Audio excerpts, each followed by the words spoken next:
Okay, Jim Duncan, printer of the group, AIM office. In keeping with the trend of past speakers, I thought I would bring up a little background here, and for any of you who've been here longer than probably 10 years, this would be your nap time. So I've been doing this business now for 25 years, and started in 1990 roughly, and I came out of the petroleum industry, and I retired at ripe old age of 42. It was a very lucrative career and very exciting, very dynamic, but there's some number of things about it that were a little rough, and I started having kids, and I won't get into that part of it. It wasn't something I really wanted them to grow up with. So I got out of it and retired, sold off what I had, and we had properties all over the Midwest, fortunately. But I had to find something that was non-inventory based and service based, and something I could have for a couple of years, build it up and sell it. 25 years later, I'm here talking to you about the business I haven't sold because I enjoy going in there Monday mornings still. I wanted to be a geologist since I was very little, and my dad found me at college. I was like 7. He said, "You go here, be a geologist." It was Colorado School of Mines. So I had on my little board there, I had my own goals even at 7. So I went there, went to Colorado School of Mines, number 1 in the world for geology. I was there for about a year and thinking, I want to wander to the desert trying to find rocks. So fortunately, it was also number 1 in the world in petroleum engineering.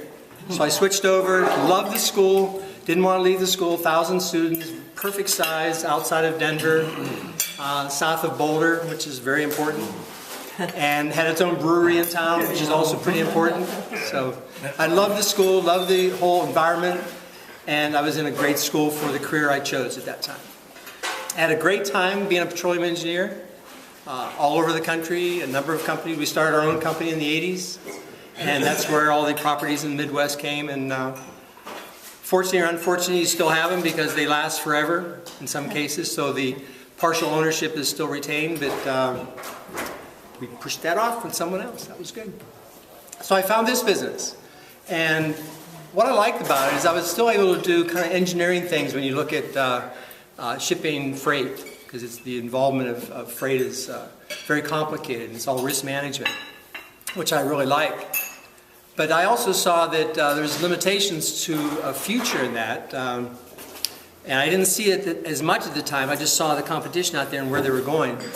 And so I wanted to add a lot of other services beyond the 35 we already had. And I found printing to be a major part of the business. And back then, every printer on every corner was doing everything that everyone wanted. Fortunately or unfortunately, I looked at it as print brokering, even back then. A lot more then than I do now. And the way we've evolved there is print brokering is still important. And even if you go to, I don't know, who's advertised a lot, Kenny the Printer down by the airport. A lot of people have used Kenny the Printer, but even Kenny will go out there and print broker. There's some things out there you just don't want to do yourself. There's too many people out there, quality people out there, that, like business cards, for instance. Even though we can design every part of it and make them very unusual, like the card I pass around, it's got a little spot UV coating, it's a gloss card on one side. There's different things you can do with printing that's still available to you, even in a brokerage situation. But you don't want to be concentrating yourself on the equipment it takes to do it, because a lot of these things would take about 4,000 or 5,000 square feet, which I really didn't want to do, plus a lot of money. But what I wanted to do is make sure I provide the quality that you would all appreciate, and maintain what we do and how we look at this business the same as I did with the shipping. Because I got so deeply into it. We had an event over in France where we shipped a piece of sculpture to some people in France that it was one of a kind. Actually, it was 2 of a kind. There was an original one, and then this one was kind of a copy, but still the same basic item. It had a 4 by 8 foot base and about 6 feet high. It was a pretty big piece of sculpture, very involved. And the challenge with it was it had glass inside, it had ceramic, it had metal, all these different things in this, like a mosaic of items in there, more like a what's called shadow box, like a diorama inside this whole item. And we put it in a crate, and the whole thing got shipped over there for a presentation when it got there. I spent over 2 weeks evaluating what it was about this thing that would potentially be a problem in shipping it, because it had to go by ocean freight. And a lot of time, like I said, risk management. This thing was over 6 figures. It was pretty expensive. And I knew the guy indirectly. I got to know him pretty well. So we went over this thing, I said, for 2 weeks. But one thing you can't see, because there's an inherent risk in anything. If you ship a picture, it has glass on it. You can't insure the glass. You have to protect the glass from hurting what's behind it. Always know that. Like I said, risk. So this item, they had a little ball bearing down at the bottom that had a bad weld inside. And when that weld broke in transit, it was like a pinball machine. Inside that, all the glass, everything broke because of this thing bouncing around inside there.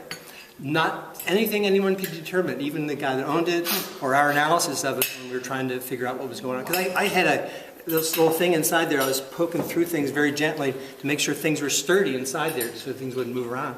Because you can't like stuff it with bubble wrap or popcorn or any of those stupid things.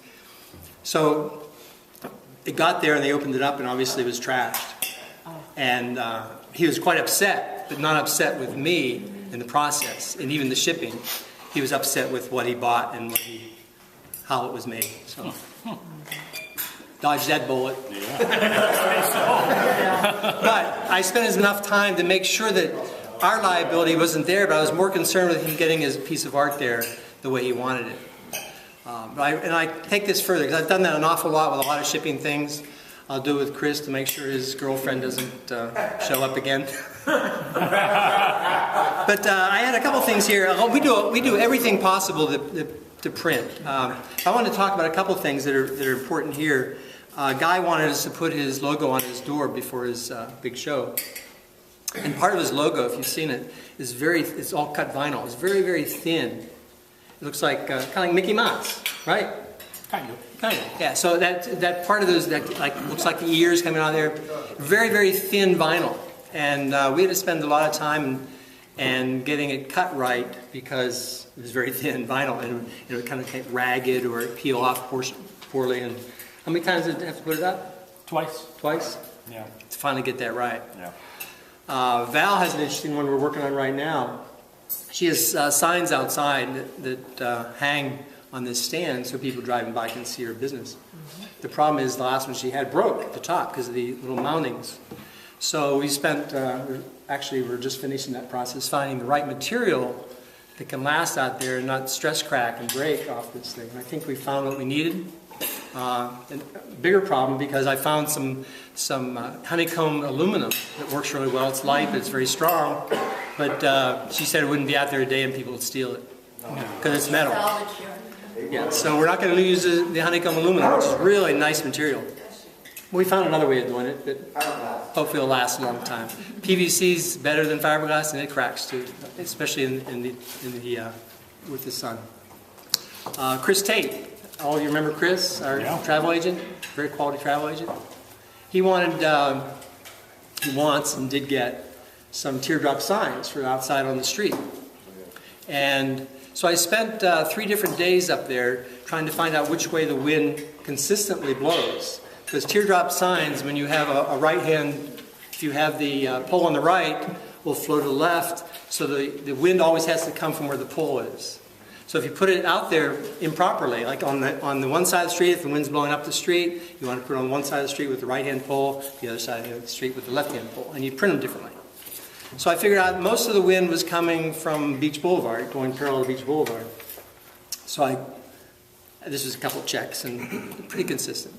So I built him a right-hand pole sign. And wouldn't you know it that after I put it in, the wind started coming parallel to Ellis. Needed a left-hand pole. Regina was questioning whether the right-hand pole was a good choice. I said, just wait another day and you'll have wind coming up Beach Boulevard. You need 2 poles. Exactly. That's what we did. We gave him the second pole. Yeah. So these kind of things, I like this kind of stuff. Even though it sounds like a challenge, I like this kind of stuff. I really like a lot if someone comes in upset for some reason. That may seem strange, but what keeps me there every week is having someone come in with a frown and leave with a smile. So I can make them feel better about whatever their problem was, and I consistently do that. I can't think of ones that we haven't fulfilled that obligation, but I'm sure there's some out there. But truly love the business. I love all the parts of it. As you can obviously tell, knowing the oil industry, it's not as lucrative as that was, but there's a lot more things to life and to business than just a lot of money. So I enjoy that. I enjoy working with people a lot more than I work with oil wells. And I enjoy fulfilling your needs. And there's nothing out there, I could go through the whole list, which I wrote them all down here, but there's nothing out there I can't print. I got a new piece of equipment. That's why I did these little things here. I can do those last night. If you'd ordered them yesterday, I could have had them still for you today. And I apologize, Kathy, because I know this is kind of a crossover thing. We were just having a discussion, but I could do a few of them. I didn't have your logo. But if you need a whole bunch of them at a time, I could do that. But more important, Kathy can do it as a promotional product. So, any questions about what? Yes, Mark. Don't forget that excellent service you have with the passports. That's really great. Yeah, it is. We're actually #1 in the country for private expedited passports. And we do a lot of them. I do a lot of them every day, actually. And 3 million passports as of 1st of April have been additionally needed because of what happened in 2006. A lot of passports issued, and they're all getting renewed. So there's a lot of activity out. Someone needs to go quickly. Don't count on the government to expedite them as quick as they usually do. Take pictures too. Take pictures. So, any other questions about what we do, what we like to do? I filled the whole thing. Thanks, Don. Thank you.